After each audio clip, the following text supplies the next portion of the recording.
Rain traced trembling paths down the palace windows, softening the glow of chandeliers that burned like small captured suns within the Earl of Ashcombe's ballroom. Silk gowns rustled in shimmering tides, and gentlemen offered curated smiles that hid their rivalries like daggers behind satin gloves. Lady Eloan Hargrave stood at the edge of the marble floor, her hands clasped too tightly, her composure arranged with the delicate precision of a woman who has learned to survive by disappearing. Tonight, however, invisibility betrayed her. Her fiancé, Lord Cedric Ashcombe, had not looked at her once, though he stood scarcely an arm's length away. When Cedric finally moved, it was not toward her but toward Lady Rosamund Clarefield, whose laughter chimed like crystal deliberately shaken for attention. Eloan watched him with a quiet stillness that masked the small collapse occurring inside her chest. Cedric bowed to Rosamund with such polished affection that even the musicians hesitated, as though aware their melody now underscored a humiliation too sharp to ignore. Eloan lowered her gaze, willing herself to vanish into the wallpaper's gilded vines. But whispers bloomed with merciless speed, curling around her like cold fingers. "The Earl's daughter cannot hold his eye," someone murmured. "The match was political anyway," another voice answered. "She is gentle enough to obey, dull enough not to interfere." A soft ripple of cruel laughter followed, and though Eloan kept her chin angled with dignity, heat flamed behind her eyes. She had been raised to endure society's scrutiny with grace, yet endurance did little to salve the sting of being dismissed like an overlooked ornament. Cedric could have offered her even a token glance, a polite nod, a shred of acknowledgement. Instead, he guided Rosamund across the floor with a proprietary ease that mocked the very promise he bore on his hand. The music swelled, and couples swept into a waltz that shimmered with feigned bliss. Eloan's breath tightened when Cedric, without hesitation, claimed Rosamund for the dance. Their steps intertwined as if rehearsed, and the room leaned forward with delighted approval. Eloan felt society's gaze turning toward her, assessing her reaction, craving a sign of jealousy or distress. She gave them none. Her stillness became her armor, though the weight of it pressed heavily upon her ribs. She could not compete with Rosamund's cultivated brilliance, nor with Cedric's ambition for a wife who shimmered as brightly as the chandeliers. Yet the room shifted when the doors at the far end opened with a subdued groan. A tall figure entered, coat dark as midnight, shoulders marked by medals that glinted with authority rather than vanity. Conversations faltered like candles threatened by wind. The Duke of Wolf, Alastair Wolf, had returned to London after years at war, and the sight of him carved a path of unease through the crowd. Even the orchestra stumbled for a beat before regaining its composure.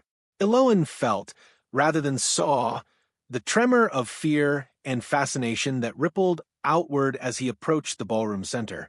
He was nothing like the painted heroes adored by London salons. His presence carried the chill of battlefields, the gravity of a man who had witnessed the worst of humanity and returned with his own darkness barely leashed. Scars crossed his left temple like pale strokes of lightning. His eyes, sharp and assessing, swept across the room with the calculated precision of a commander appraising terrain. When those eyes paused on Eloan, she felt as though the floor beneath her shifted. Not even Cedric had ever looked at her with such unguarded scrutiny, as if her existence disrupted some carefully laid plan. Cedric noticed the Duke's gaze and stiffened, his hand tightening protectively or possessively around Rosamund's waist. Rosamund's smile faltered, and whispers reignited with renewed hunger. "Wolf is watching the Earl's daughter," someone hissed. "He must be starved for civility after the war. Or he seeks a new conquest," another suggested. Eloan wished the floor would simply open and swallow her whole. She did not need further scandal, nor did she desire the attention of a man carved from legend and rumor. And yet she could not look away from him. Something in his gaze carried neither mockery nor pity, but recognition. He moved toward her with deliberate steps, causing the crowd to part as though instinctively aware of a predator's advance. Each footfall echoed in her chest. Eloan's pulse fluttered with an unfamiliar, unwelcome anticipation. Cedric abandoned the dance mid-step, Rosamund protesting softly as he released her. He crossed the room with forced composure, intercepting the Duke's path just as Alistair reached Eloan's side. "Your Grace," Cedric greeted with strained civility, "the Earl's daughter is engaged." Alistair's gaze did not shift. "I had not asked her hand," he replied calmly. "Only her pardon for witnessing what should never have been made public." Cedric flushed, the implication slicing through his pride. Eloan inhaled sharply, startled that the Duke had spoken aloud what society had only whispered. Her humiliation, once invisible, now lay exposed beneath the ballroom's merciless lights. Yet the Duke's tone carried no cruelty, only a quiet certainty that unsettled her more than Cedric's indifference ever had. Around them, guests leaned forward in breathless fascination. Cedric grasped for dominance. "You misinterpret a private moment," he insisted. "Do I?" Alistair murmured, his eyes, still fixed on Eloan, softened by the smallest degree. A lady ought never stand alone when her promised companion is present. The gentleness in his voice struck her like a touch. Cedric opened his mouth, a protest forming, but Alistair took a single step closer, enough that Eloan felt the heat of his presence through layers of silk. "Forgive my intrusion," he said, "but I could not watch in silence." The room held its breath. Eloan's heart hammered with confusion, dread, and something akin to hope. She managed to whisper, "There is nothing to forgive."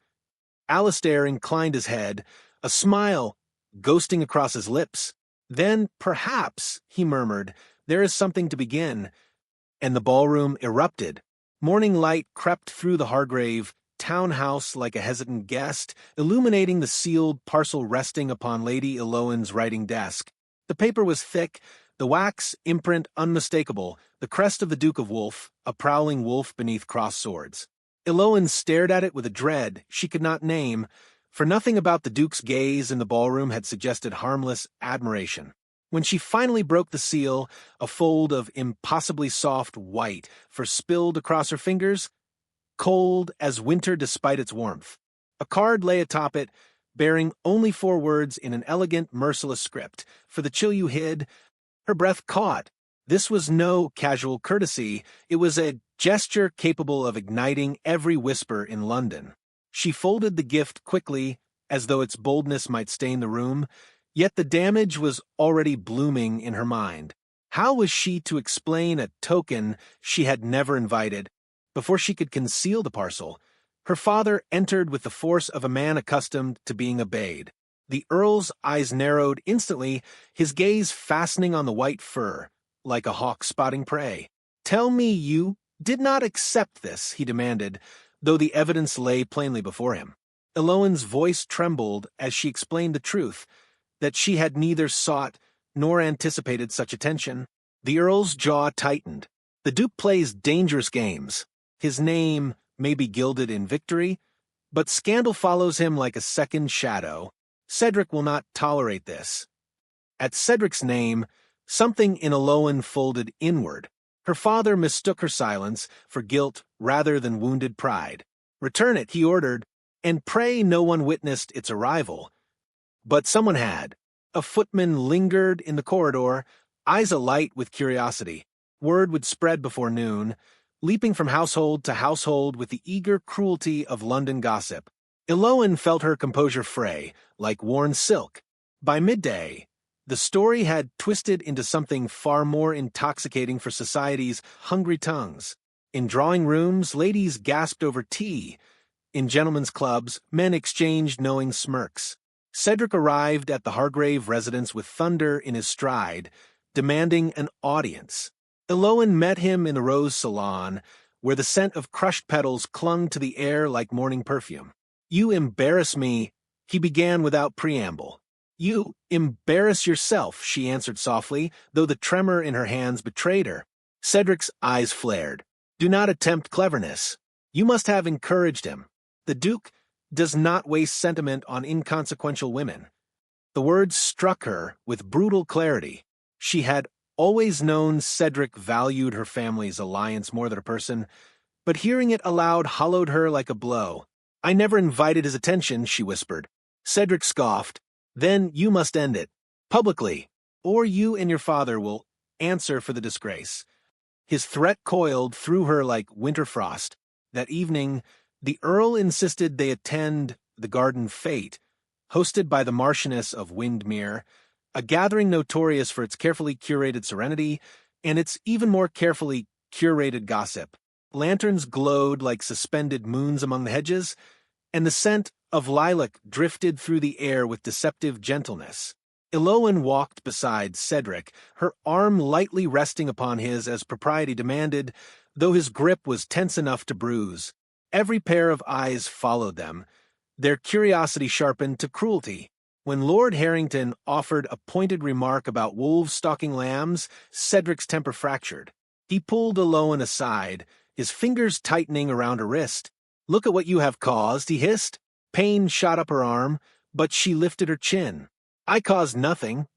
"You caused everything," he spat, drawing her deeper into the shadows of a clipped yew archway. "You will correct this."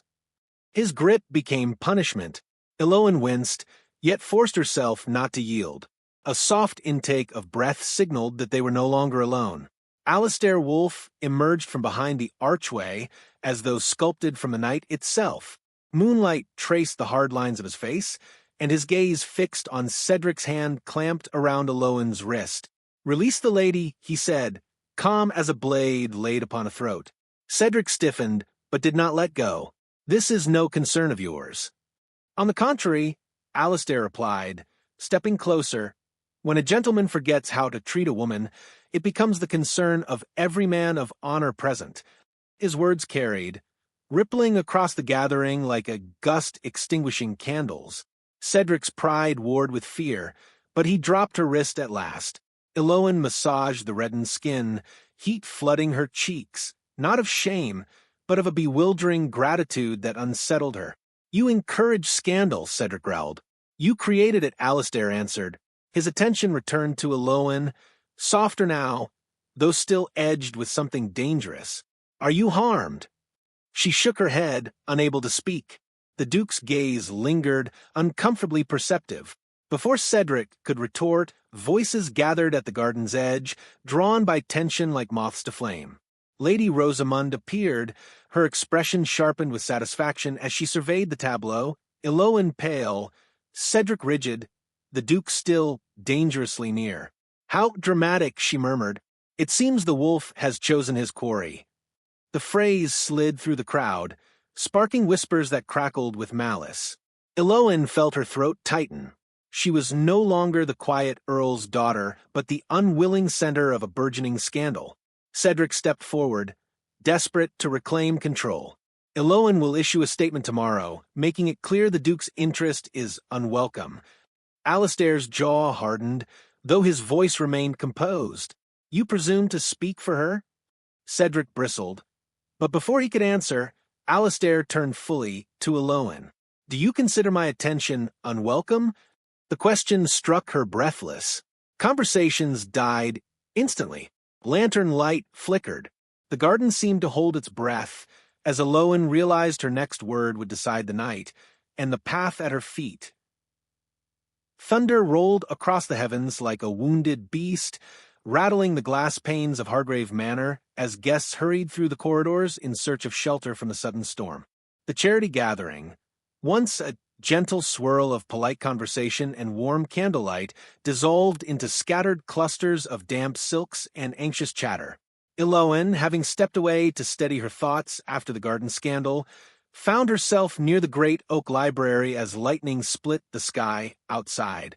She pushed the heavy door open, hoping for solitude, yet the room was already occupied. Alistair Wolfe stood beside the tall windows, his broad frame carved in silhouette by flashes of white fire. Rain hammered the panes behind him, casting shifting patterns across his face, softening the harsh lines earned on battlefields.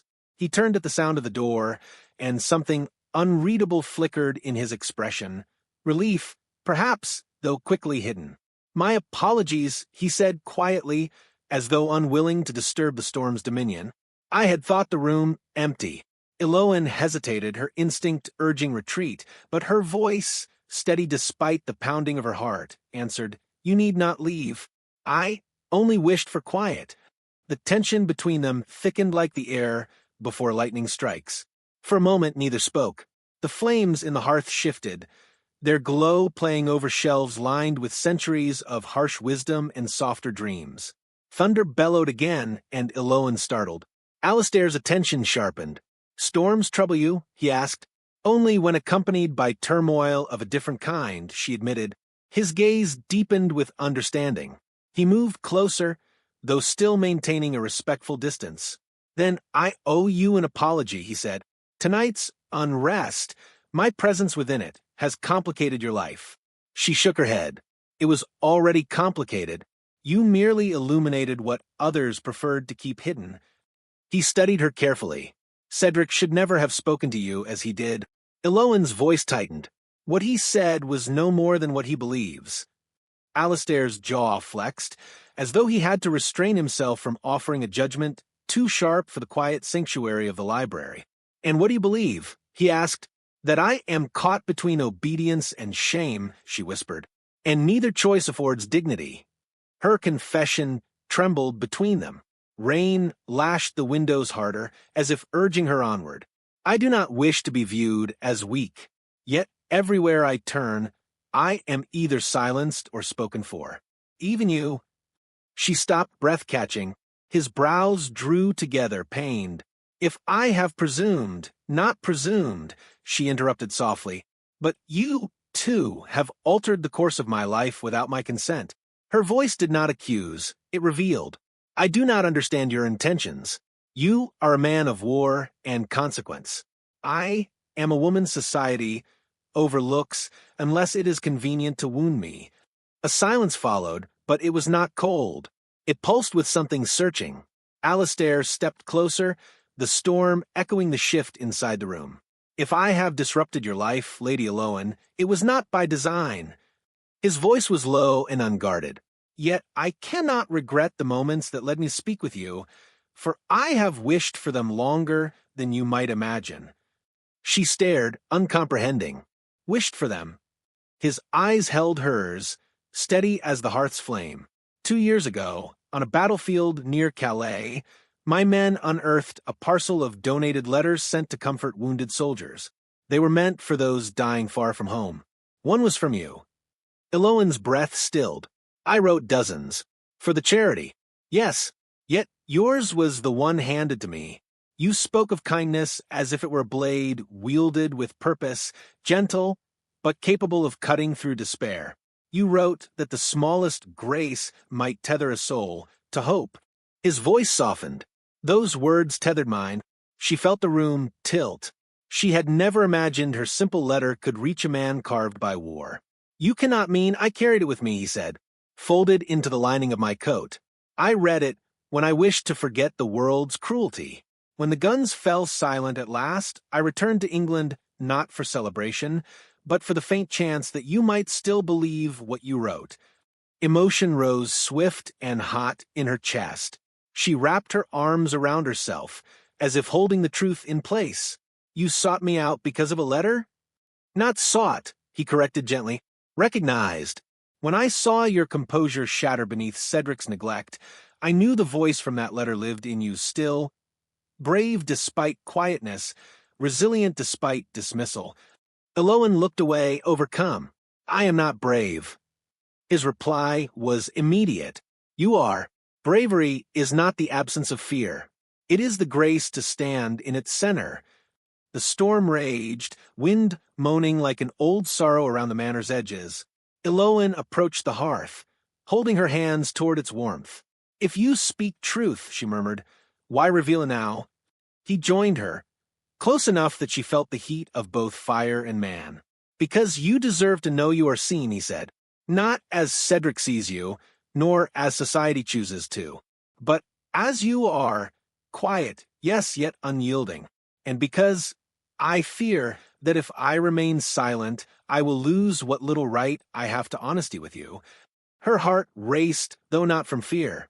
"And what is this honesty?"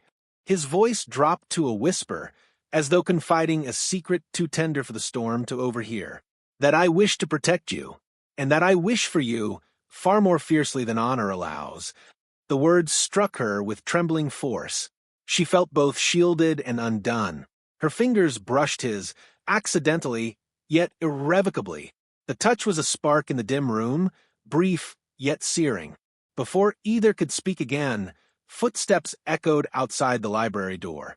Eloan's breath caught, panic slicing through the fragile intimacy. The handle turned slightly. Alistair moved instinctively, placing himself between her and the door just as a familiar voice drifted through the gap. Cedric's.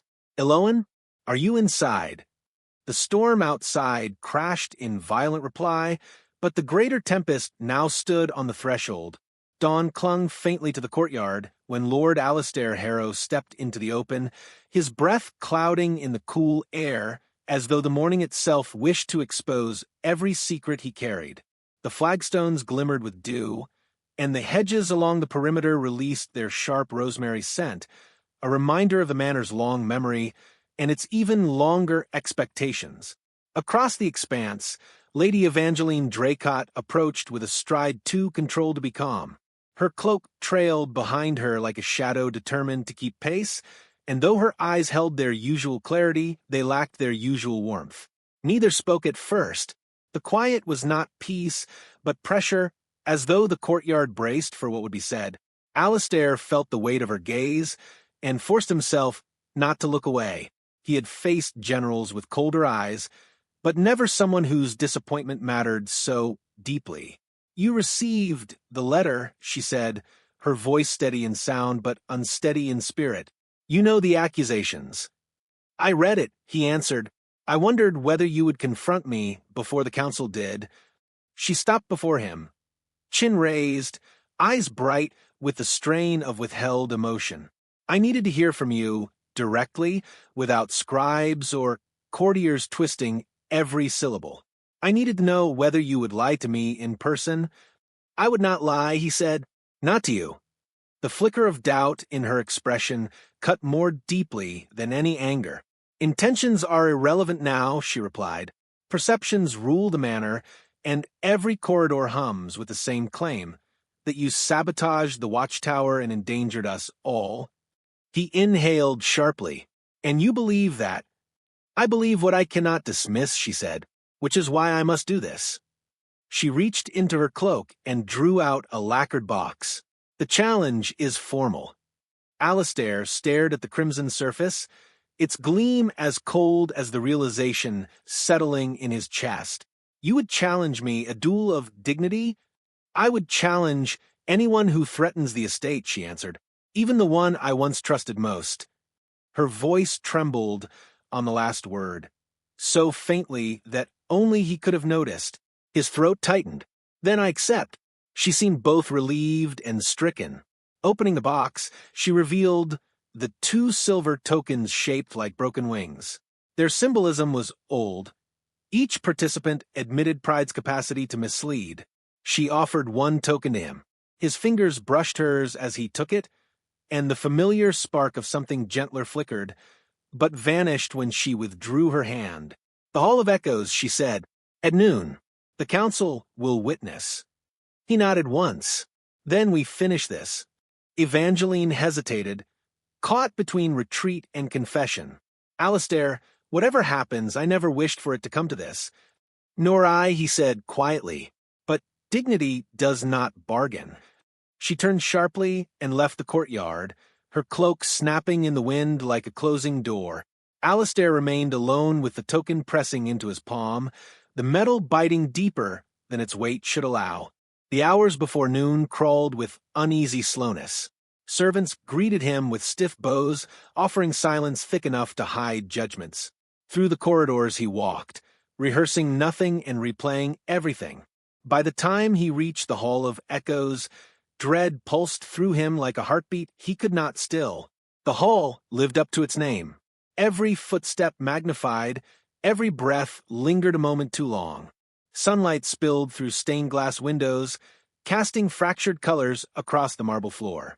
Evangeline stood at the far end, posture composed but fragile at the edges.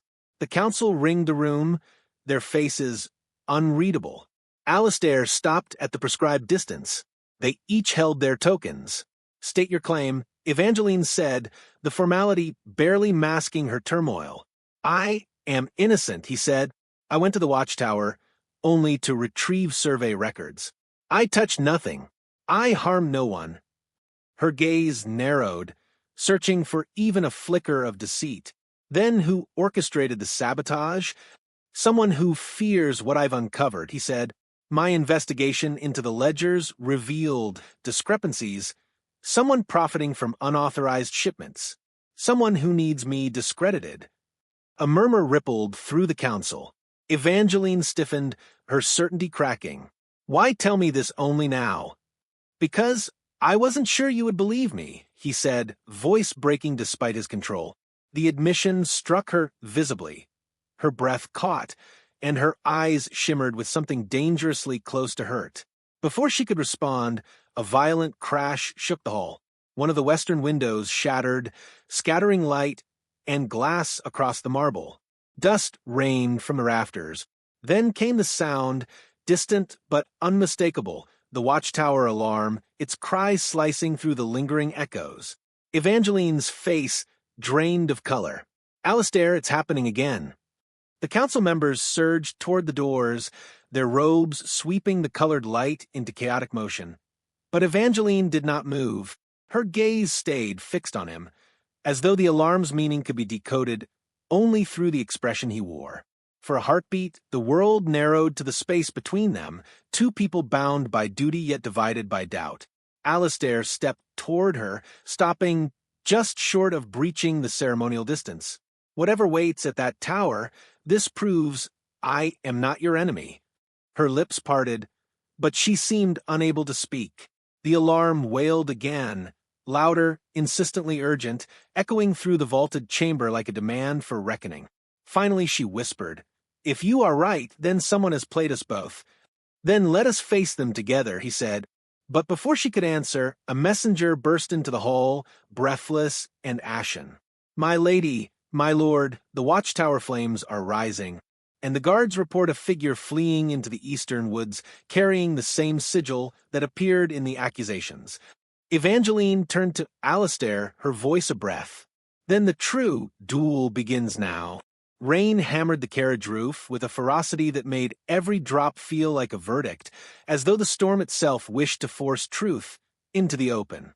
Alistair sat rigid across from Evangeline, their knees nearly touching, their silence sharper than any accusation either had spoken.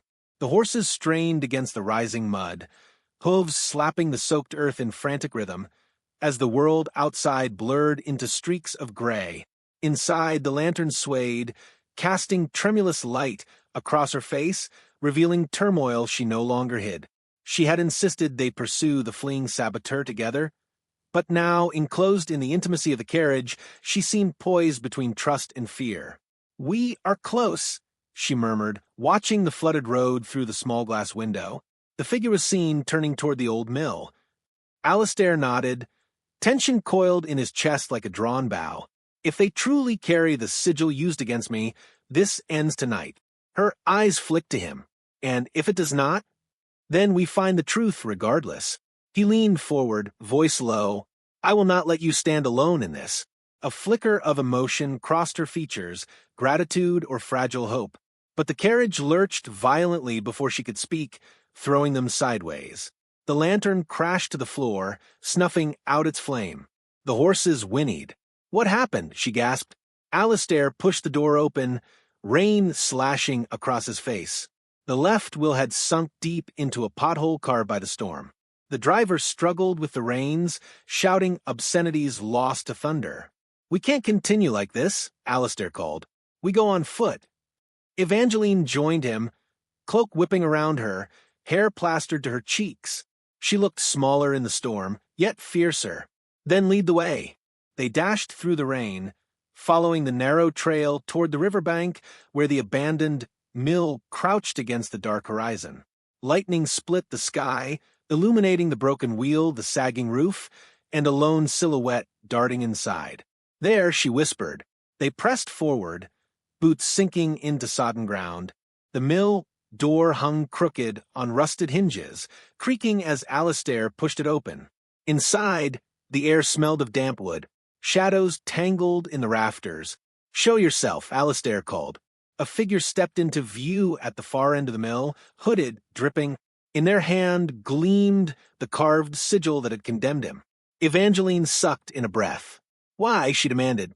Why sabotage the watchtower? Why frame him? The figure hesitated, then pulled back their hood. It was Rowan March, a minor steward, known more for quiet competence than treachery. His eyes burned with fury and desperation. "You never saw me," Rowan said bitterly. "He was the favored son of the council. Why not tear him down?" Alistair stepped forward. "People could have died. You endangered the estate." Rowan's lips twisted, and yet only your reputation mattered. Lightning flashed, illuminating the knife in Rowan's other hand. Evangeline stiffened. "Put down," she said, but Rowan lunged. Alistair intercepted the blow, the clash of metal and bone ringing through the mill. They grappled, slipping on soak boards. Evangeline circled, looking for an opening, heart pounding as the storm roared outside. Rowan broke free, slashing wildly. The blade grazed Alistair's arm. Evangeline seized a fallen beam and swung, knocking Rowan backward. Alistair surged forward, pinning him to the floor. The sigil skittered across the boards and stopped at Evangeline's feet. Thunder boomed as she picked it up. "This is all you needed, to ruin him for ambition?" Rowan spat water. "He had everything. I was invisible." Alistair's breath heaved. "You chose destruction over honor." Evangeline stepped closer, her shadow falling across Rowan. "And you nearly broke what trust we had." The words hung heavier than the storm. Rowan's expression faltered. "You doubted him." Evangeline's jaw tightened. "I faltered, but I will not again." She turned to Alistair. In her eyes burned something steady, undeniable. "We end this together." Before Rowan could strike again, she pulled Alistair back. The weakened floorboards beneath Rowan groaned. With a splintering crack, they gave way, plunging him into the shallow water beneath. His cry was swallowed by the storm. Alistair reached the edge, confirming he was alive but incapacitated. Evangeline touched his arm gently. "It's over," she whispered, but as they stepped back from the broken boards, another sound echoed in the mill, soft, deliberate, wholly out of place. A carriage wheel. For a heartbeat neither moved, breath caught between dread and revelation. The storm dimmed beneath the weight of that single sound, as though the night itself bowed to whatever presence approached. Evangeline's fingers tightened around the sigil, its carved edges biting into her palm, while Alistair stepped protectively before her, every line of his body sharpening in readiness. Before them,